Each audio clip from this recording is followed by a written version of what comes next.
إلى حضرة النبي مصطفى رسول الله صلى الله عليه وسلم وكافة الأنبياء والمرسلين والملائكة المقربين شيء لله لنا ولهم الفاتحة.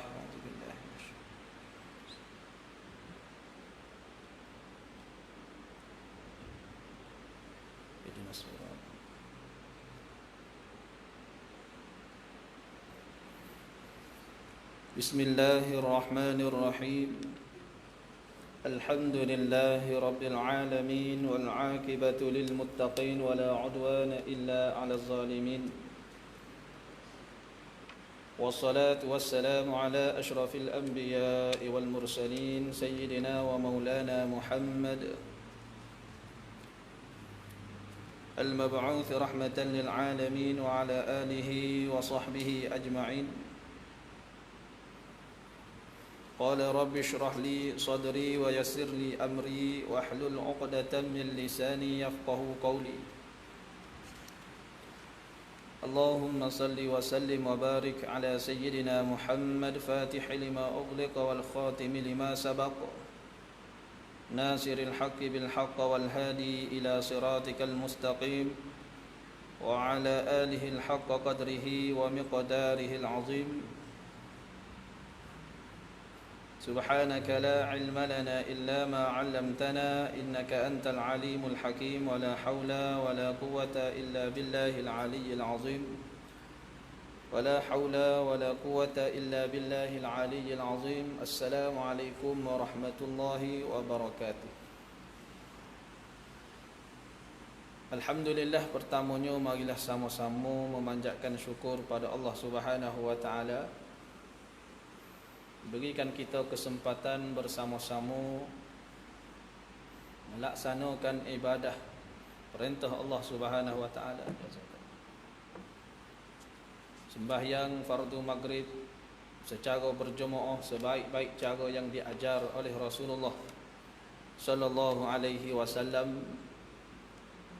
Bersama-sama diberikan kita peluang, kesempatan masih lagi dapat mencari ilmu Allah, duduk di dalam taman-taman syurga, berada di dalam taman-taman sakinah, ketenangan. Semoga Allah Subhanahu wa taala mengekalkan amalan ini sehingga ke akhir hayat kita dan dicampurkan kefahaman ilmu agama yang sebenar pada diri kita, serta ilmu yang bermanfaat yang dapat kita beramal, bahkan menjadi syafaat di akhirat insya-Allah. Alhamdulillah, setelah sekian lama kita berhenti kitab itu, ini baru kita start semula kitab ni. Kitab Misbahul Munir fi Ma'rifatillahil Qadir karangan Syekh Abdul Aziz bin Ismail Al-Fatani rahimahullahu taala. Kitab kita ni lebih kurang dalam 3 bulan lagi nak habis. Tak ada habis sebelum PKP hari tu. Jadi kita sambung semula. Kalau dah habis malam ni habis. Kalau tak ada juga, mari sekali lagi pula.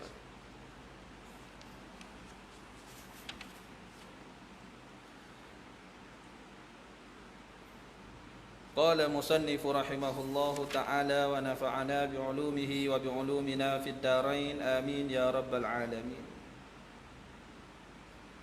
Kata pengarang, dan ada pula yang menerima tariqah dan bertahlil sekuat-kuatnya sehingga nampak Tuhan di dalam dunia ini dan membesar akan guru lebih daripada membesar akan Tuhan.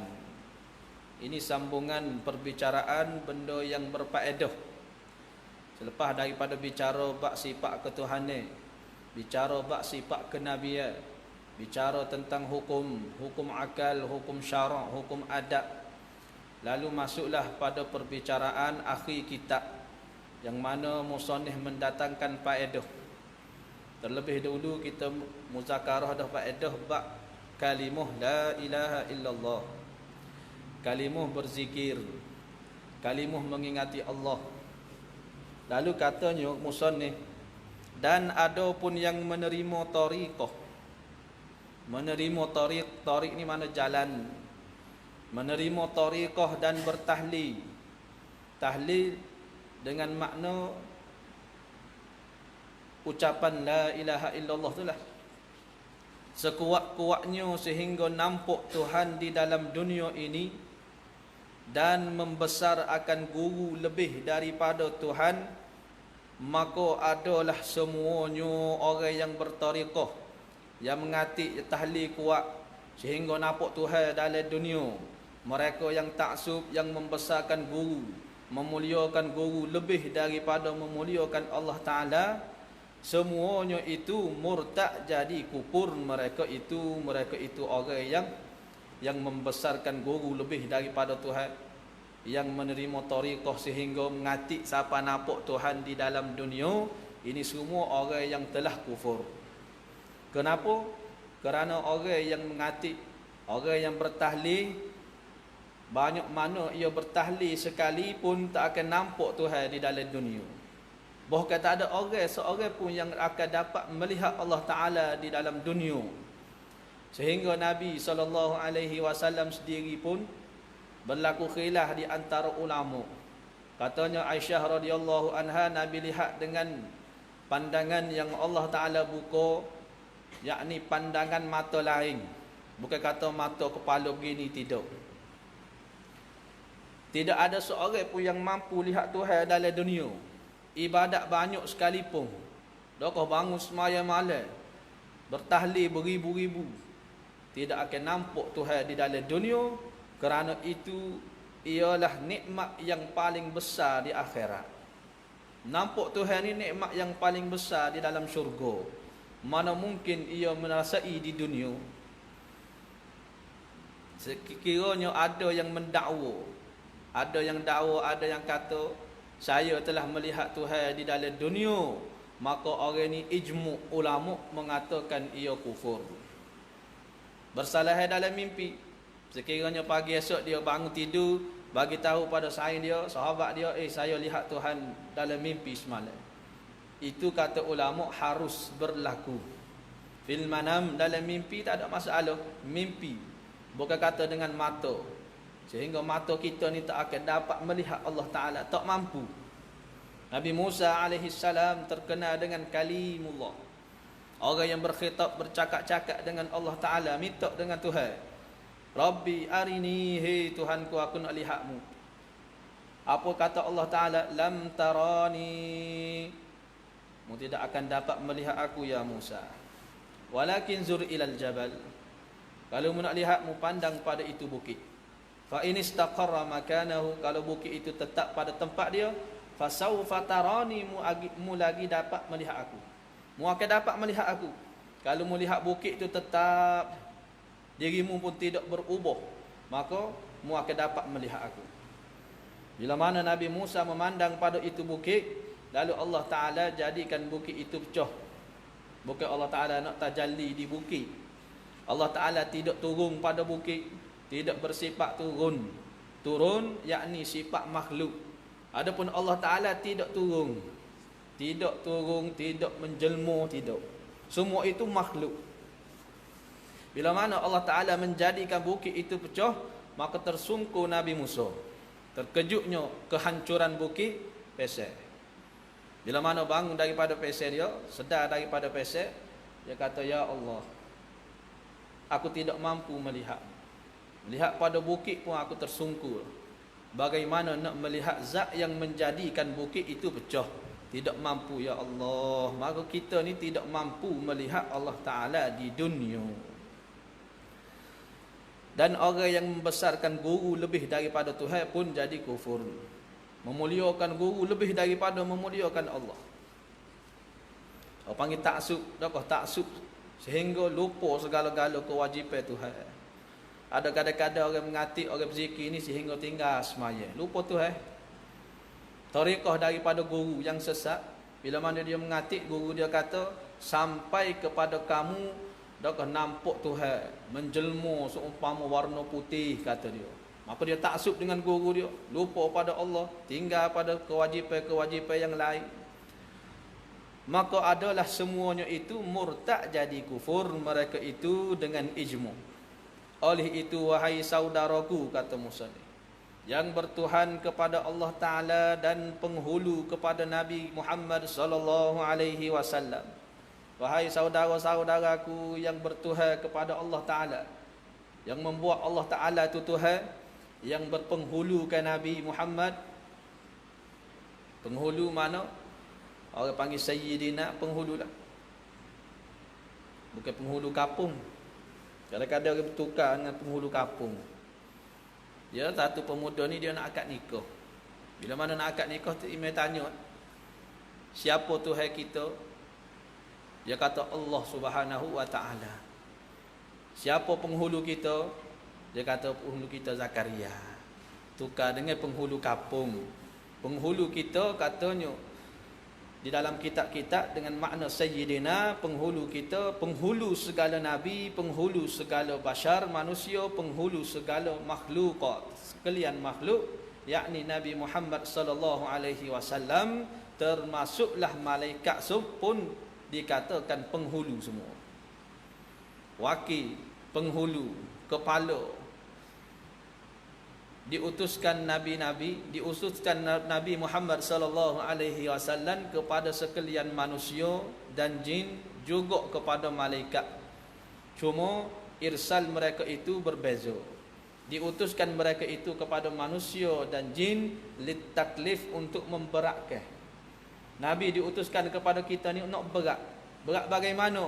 Buat perintah Allah, tinggal larangan Allah. Adapun kepada malaikat litashrif, kerana nak memuliakan Nabi. Sungguh pun malaikat ni la ya'sunallah, tidak bermaksiat mereka itu pada Allah, tidak derhaka mereka itu pada Allah, bahkan sentiasa buat apa yang Allah Ta'ala suruh.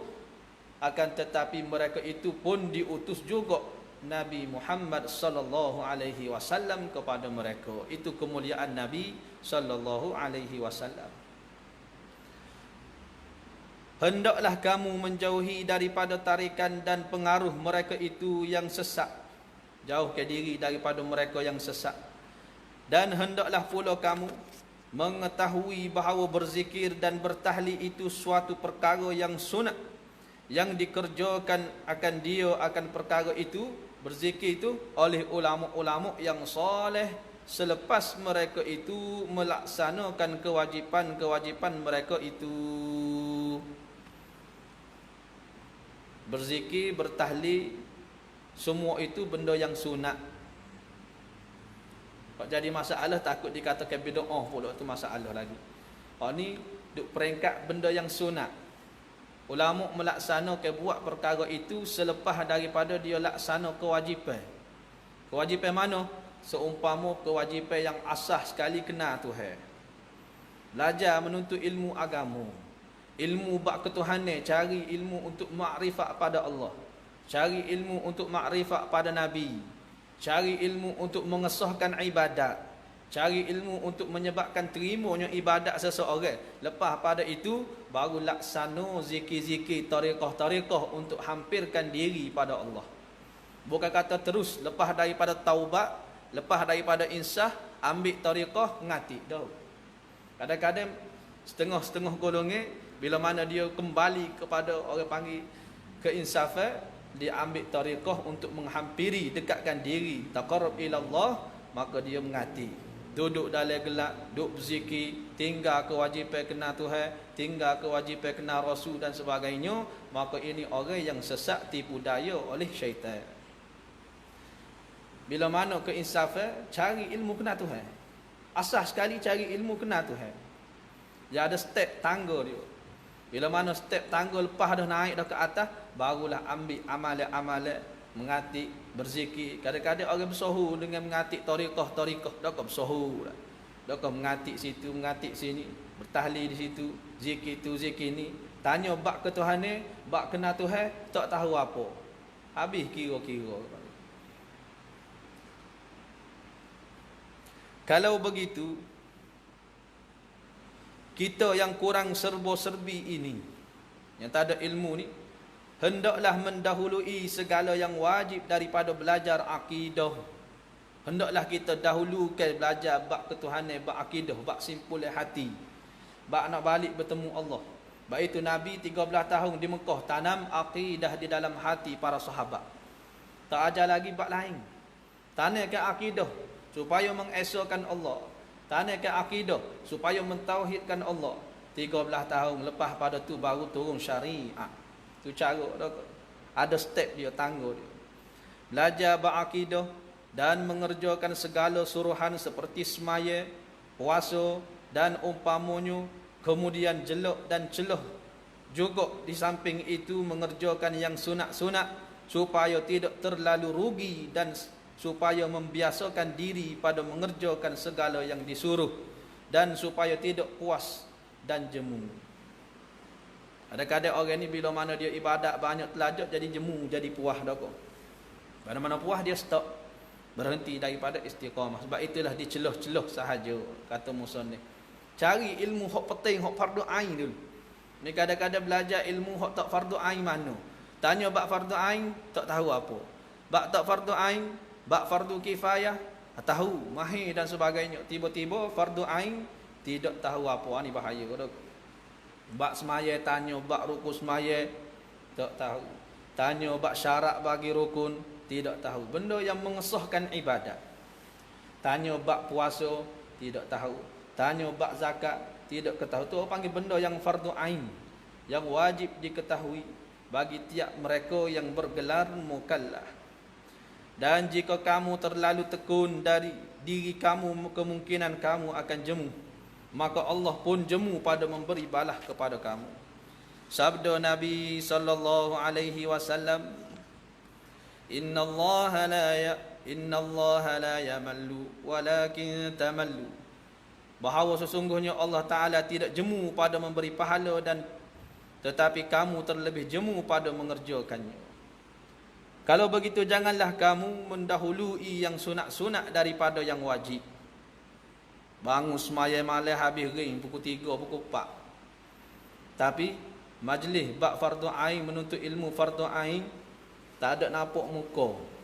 Bahkan tidak ada di dalam kehidupan dia mencari ilmu bab fardu ain. Kerana yang wajib itu berdosa bagi yang tidak mengerjakan dan tidak mengetahui dan tidak mengerjakan dia. Berdosa. Mana berdosa ni sekira-kira Allah Ta'ala tidak ampun, diazab dululah. Itu mana berdosa. Dan perkara yang wajib diketahui itu amat banyak. Aku sebutkan dia setengah-setengahnya di dalam huraian yang akan datang. Maka berkata aku huraian pada menyatakan perkara yang wajib diketahuikan dia seperti serta i'tiqadkan dia.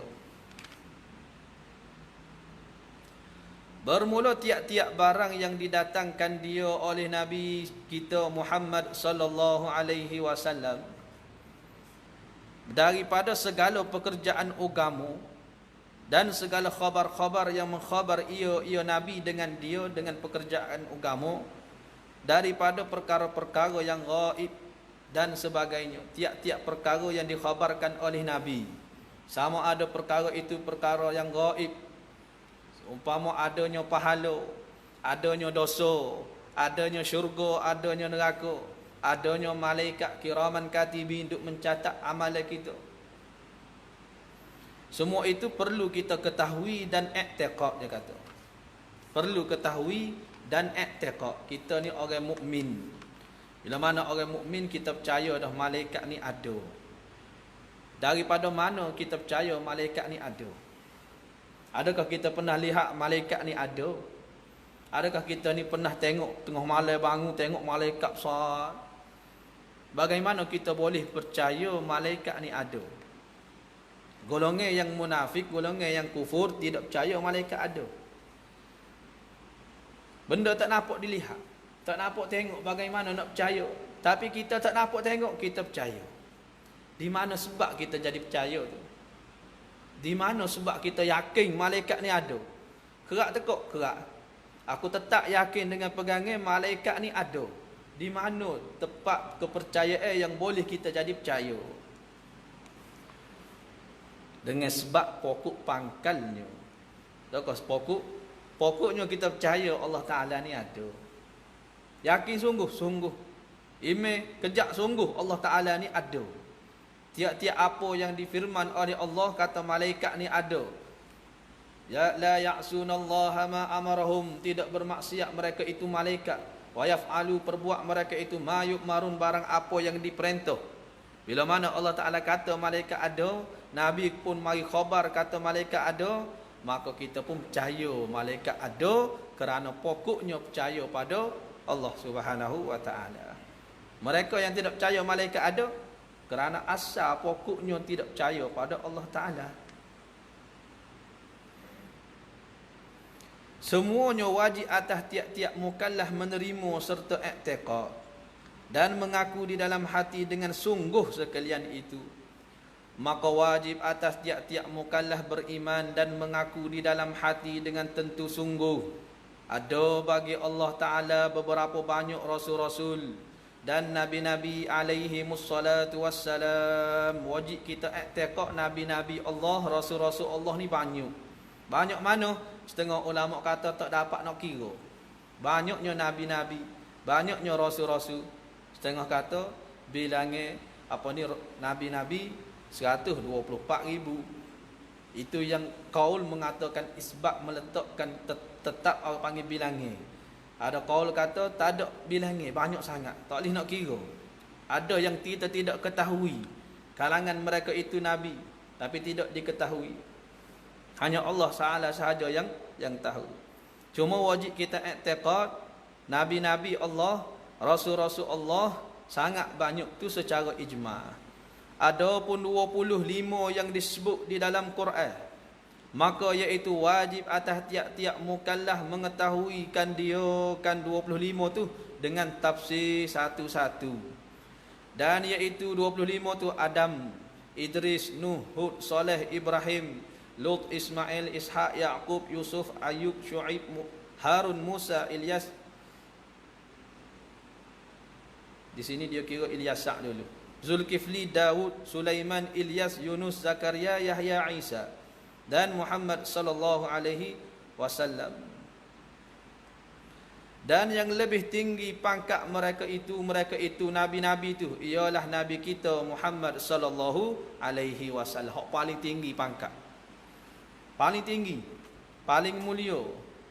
Sehingga di alam ruh Allah Ta'ala tanya, alastu bi rabbikum, ketika dikumpulkan segala ruh, mula daripada Nabi Adam sehingga bayi akhir zaman yang dilahirkan, semua tu ruh tu dikumpul satu tempat.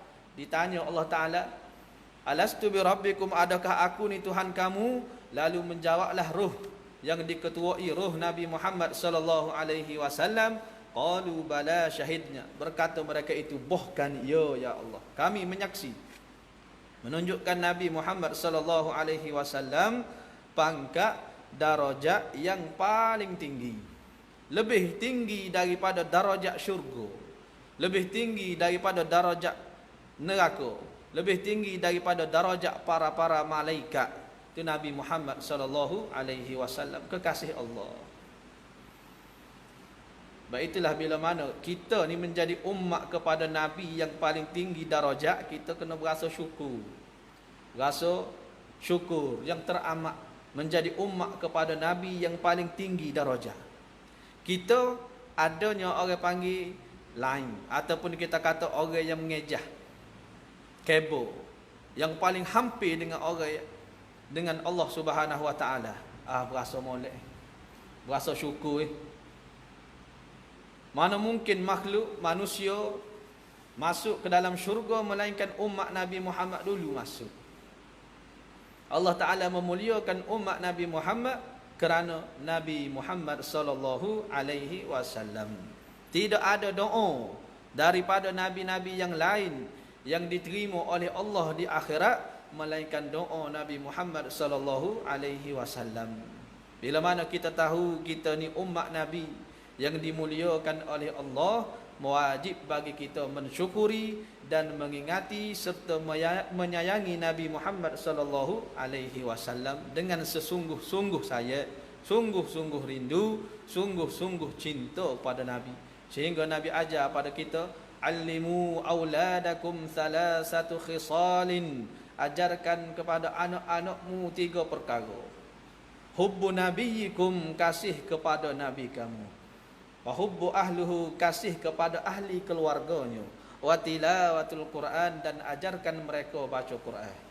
Pertama sekali Nabi kata ajarkan mereka kasih kepada nabi, kasih kepada nabi.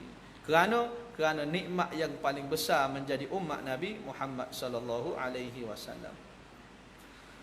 Bahkan sekalian makhluk pun ialah yang terlebih sekali.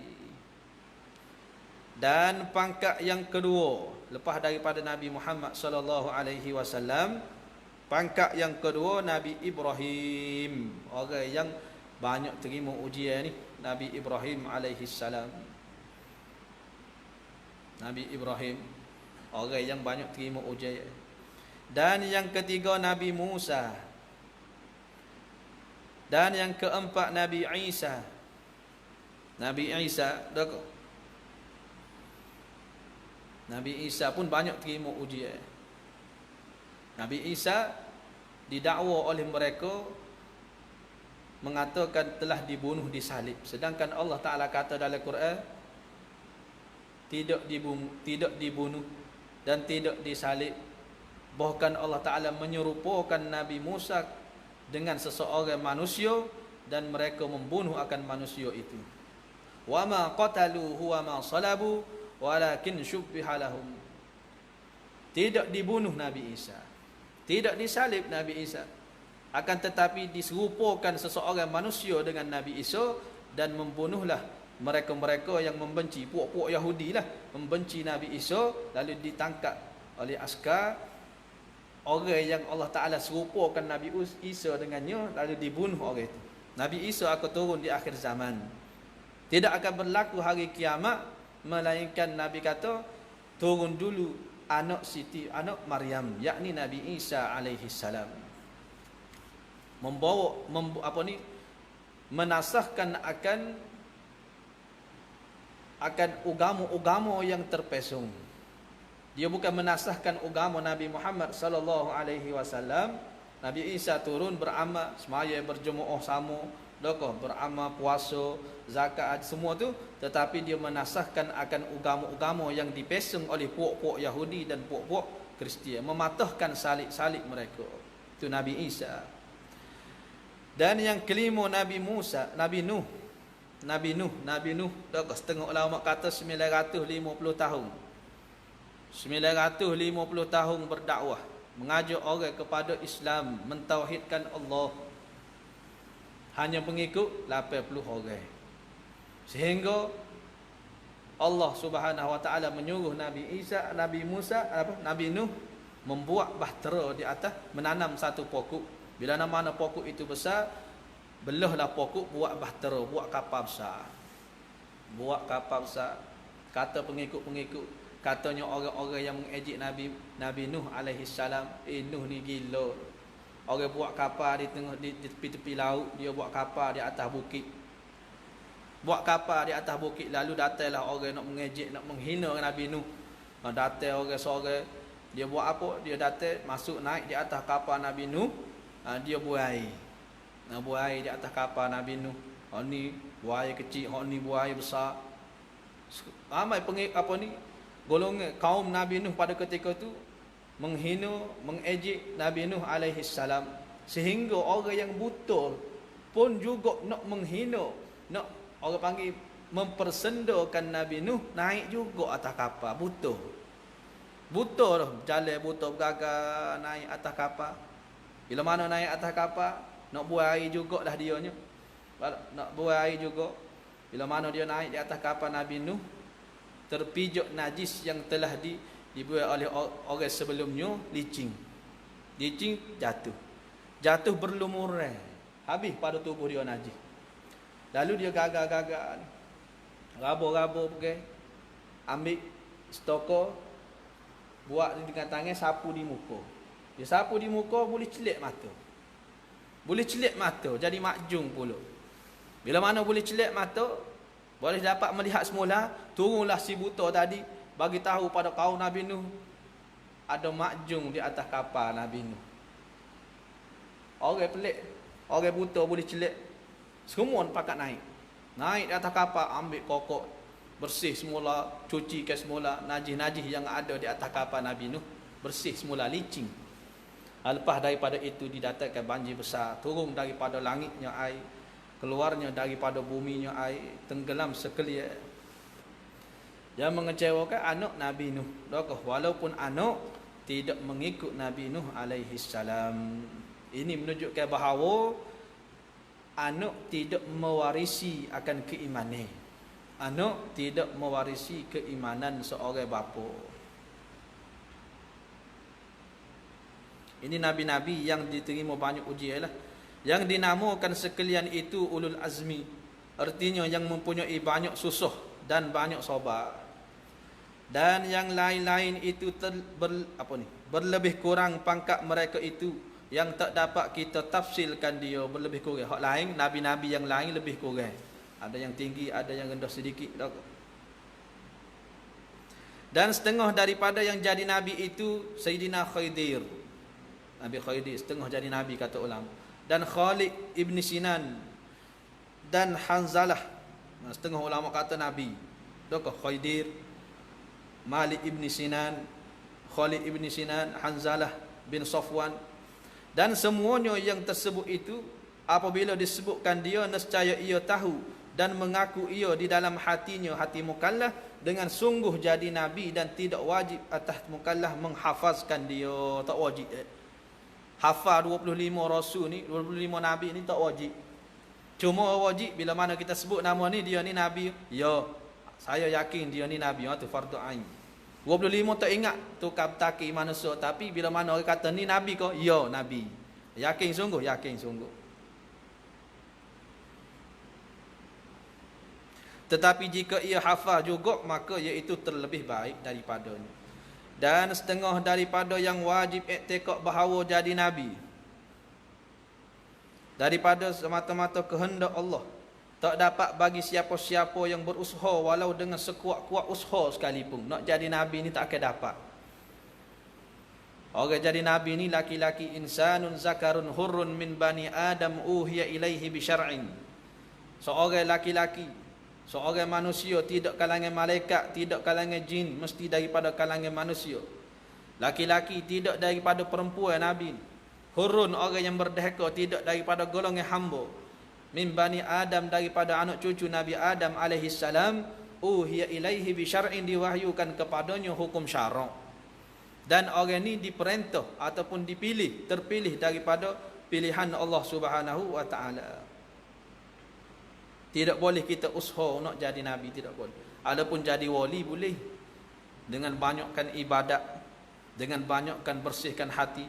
Hari demi hari dia bersih hati dia, menghindarkan sifat-sifat tercela, daripada sifat hasad dengki buat, daripada sifat riak dia buat, sifat ujub pun tidak ada, sifat takabur jauh sekali, sifat-sifat sengkak jahat pada manusia tidak ada. Lama kelamaan senantiasa dia menjaga hatinya dengan ibadat-ibadat yang seeloknya, dia ni boleh jadi wali. Tapi kalau nak jadi nabi, dia tidak boleh. Dan wajib iktikad pula bahawa kesudahan jadi nabi itu ialah Nabi Muhammad sallallahu alaihi wasallam. Tidak ada dah orang yang menjadi nabi selepas daripada Nabi Muhammad. Nabi Isa turun pun mengikut syariat Nabi Muhammad sallallahu alaihi wasallam. Maka jika ada siapa-siapa yang mendakwa jadi nabi kemudian daripada Nabi Muhammad sallallahu alaihi wasallam, nescaya jadi ia kafir dengan ijma'.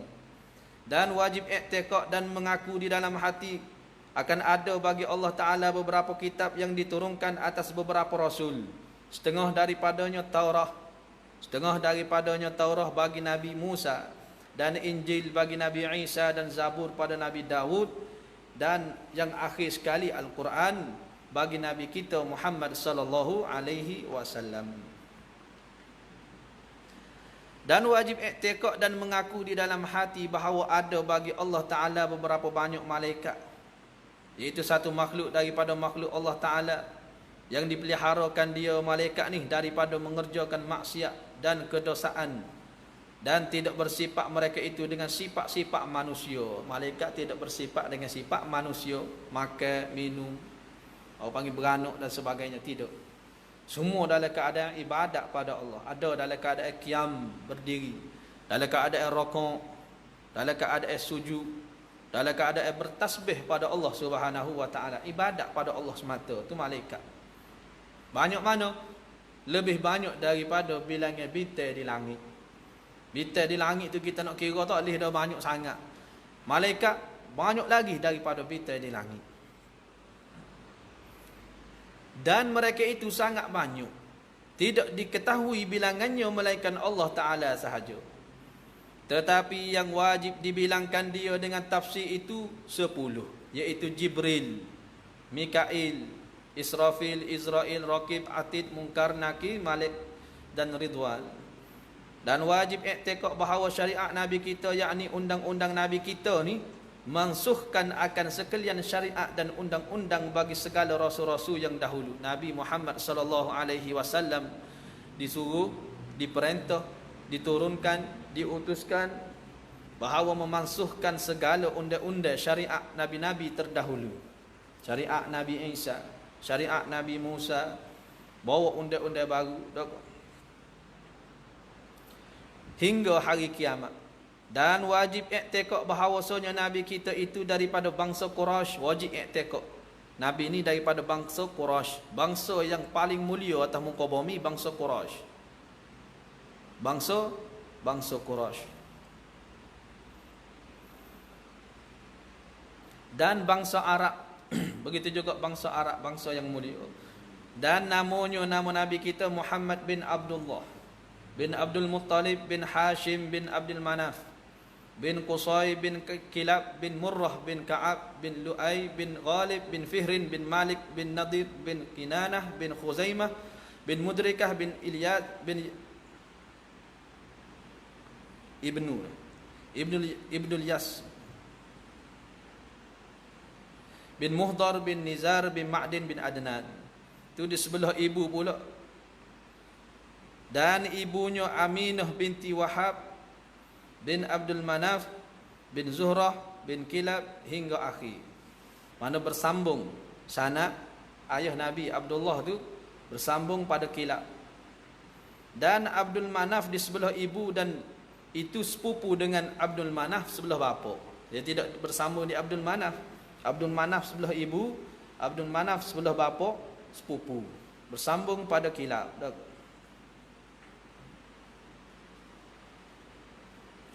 Dan wajib iktikad pula bahawasanya Nabi kita Muhammad sallallahu alaihi wasallam dibawa berjalan malam daripada Mekah kepada Baitul Maqdis dan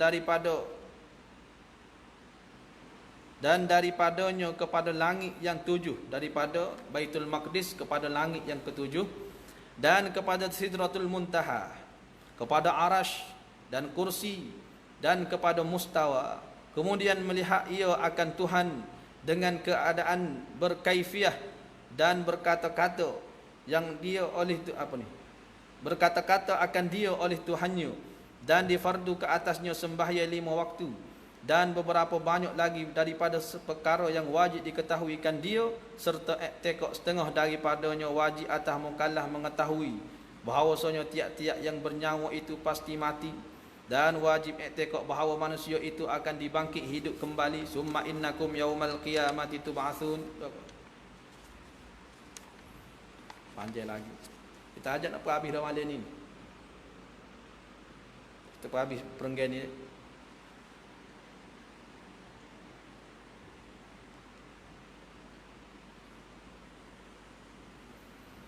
Wajib kita iktikad manusia ni akan mati dan hidup kembali pada hari kiamat, dan setengah daripadanya dihisap akan segala amalan yang baik dan yang jahat.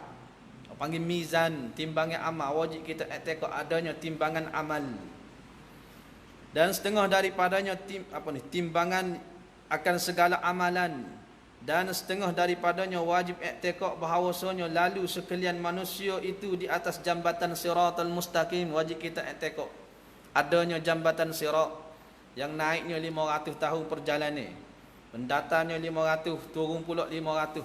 Lebih halus daripada mata pedang, lebih orang panggil halus daripada benih rambut yang dibelah 7. Rambut ni halus dah, kita nak meniti betul tak boleh dah. Bagaimana pula di belah 7? Sangat halus, sangat tajam.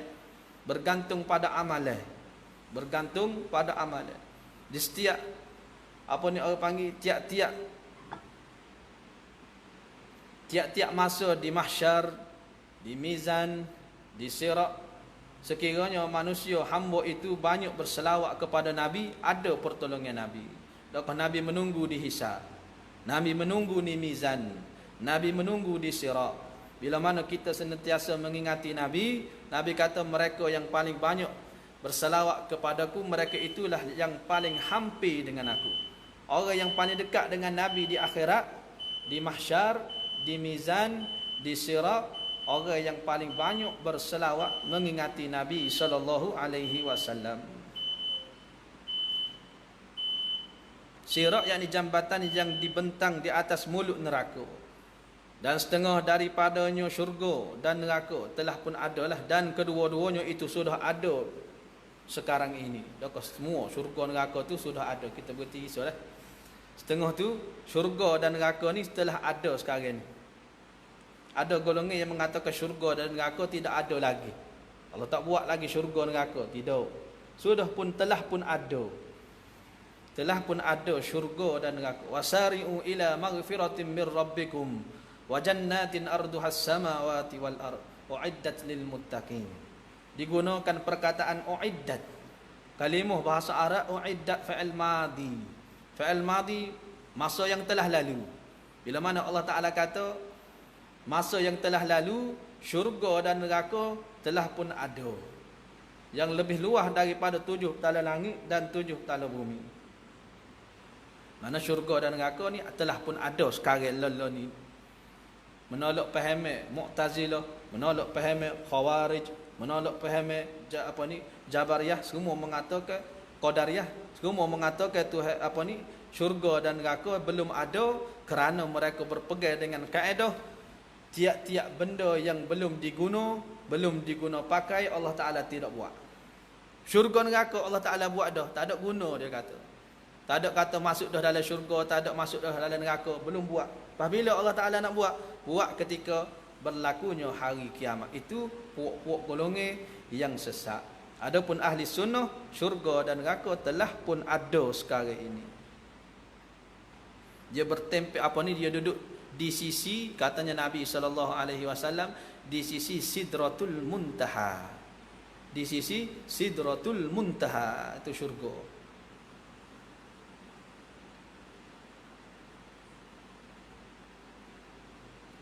Allahumma ja'alna min ahlil jannah wa la taj'alna min ahlin nar. Ya Allah, jadikan kami daripada ahli syurga. Wa la taj'alna, jangan kau jadikan kami min ahlin nar, daripada golongan ahli neraka. Dan lain-lain lagi perkara-perkara yang wajib atas mukallaf mengiktikadkan dia, maka hendaklah kamu menututi di kitab-kitab yang besar-besar. Wallahu alam. Huraian yang terakhir pada menyatakan setengah-setengah perkara yang wajib atas mukallaf mengerjakan segala yang disuruh wajib. Kita sambung ke datanglah setengah daripada lagi.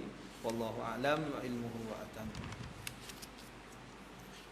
Sallallahu rabbuna ala nuril mubin Ahmad al-Mustafa sayyidil mursalin. Sallallahu rabbuna ala nuril mubin Ahmad al-Mustafa sayyidil mursalin wa ala alihi wa sahbihi ajma'in wa ala alihi wa sahbihi ajma'in. Wallahu